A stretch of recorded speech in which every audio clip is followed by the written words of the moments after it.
Hey guys, I hope you are all doing well wherever you are in the world. I hope you're safe. Today I just wanted to record a little rambly video of me talking about or giving you guys an update on the video that I posted 6 weeks ago about my personal situation as a medical student in this whole COVID crisis. So just to give a little bit of context, I am a fourth year medical student in Groningen in the Netherlands.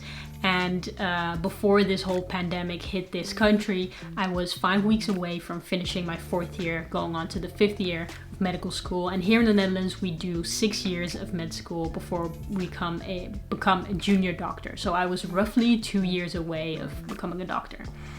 Now, since this all happened, I've been at home, and most of the students who are doing from the fourth year onwards are at home because the internships have been stopped until further notice, and it's really hard to replace that with online education. So we basically haven't been progressing through our studies. So in that video of 6 weeks ago, I talked about trying to get a volunteer spot at a hospital that could use my help.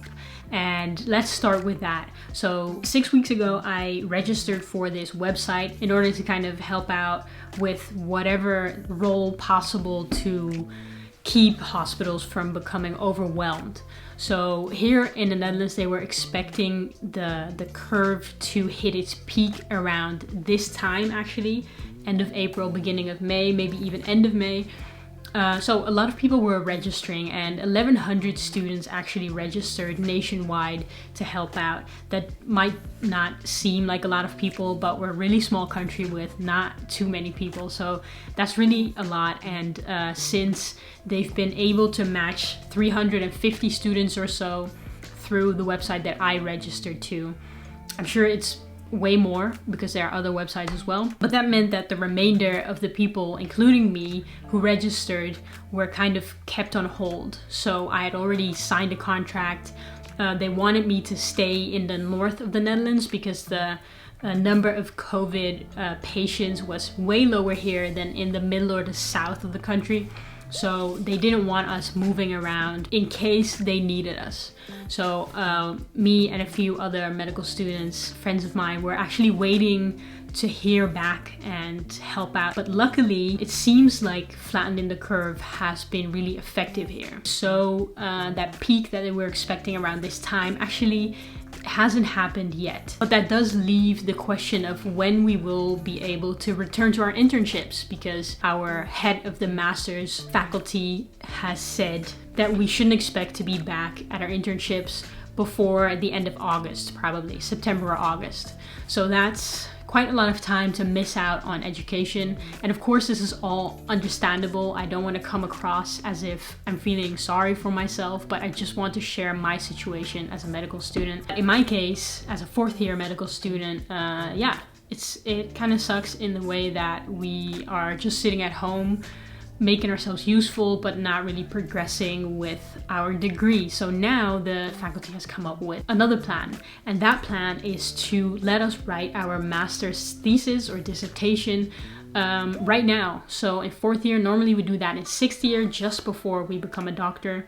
Over the course of 6 months, we write our dissertation. However, because you can do that at home and through Zoom meetings, and you don't have to be at the hospital physically in most cases, they've given us the option to write our thesis now in order to kind of make up for time that's lost. They gave us a list of 450 subjects that we can apply to. Now, for some students, that is an issue because if you know already that you want to become a neurosurgeon, for example, you want a very specific subject for your master's dissertation. It can help when you want to follow a certain career path.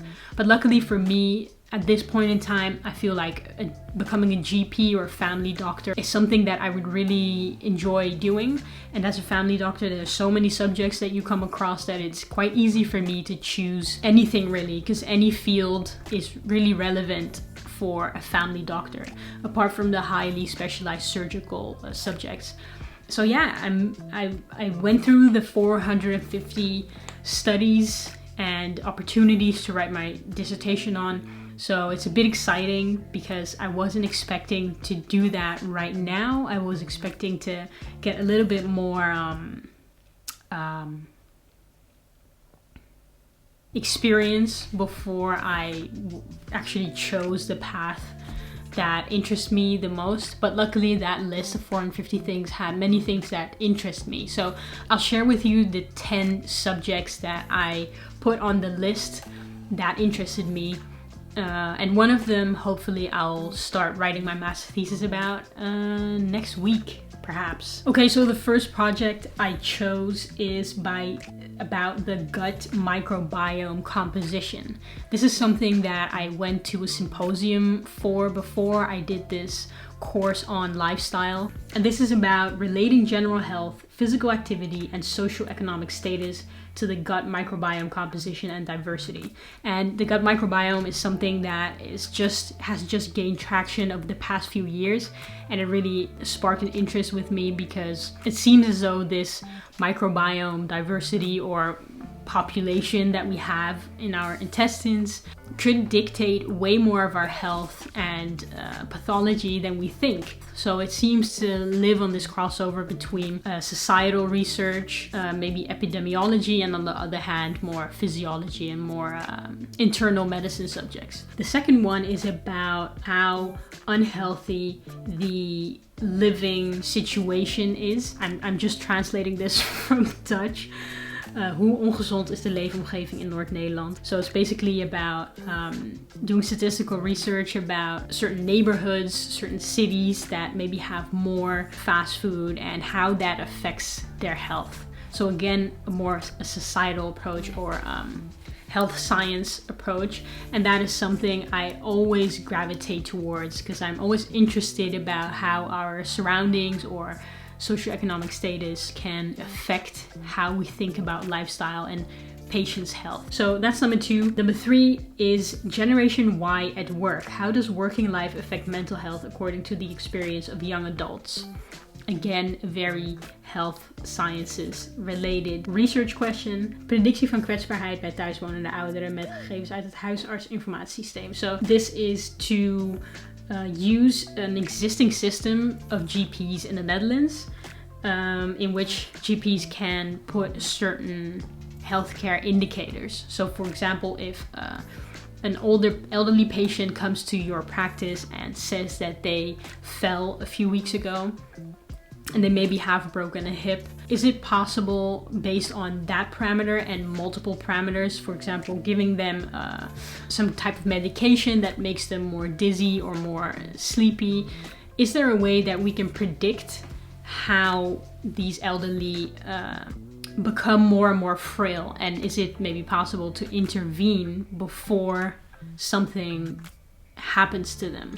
Now this is an interesting point because a few years ago I had this idea of building some sort of app for elderly in which they could kind of get medical information and also the other way around, they giving the app medical information that alerts physicians earlier about certain risk factors for all sorts of things. So if I end up doing something like this, I might also be able to do something with that idea and build something like that app. So yeah, I'll probably update you again when I get the result of which one I get to write my thesis about. It's going to ask a lot of discipline from us medical students to work from home, write this dissertation, and yeah, I hope that I get to get some value out of this, learn a bit more about research and statistical analysis specifically, because that's not one of my strong suits. But it is something I'd like to learn more about. So yeah, it's exciting times. We get to go back to work. It's also a little bit scary, I'm not gonna lie. Getting back into studying for medical school is something that kind of sparked a little anxiety in me, I'm not gonna lie. So we'll see how that goes. But yeah, this was just a rambly update of how it's going. And if you want to see some other videos, you can click here or there. And I'll see you in the next video. Bye.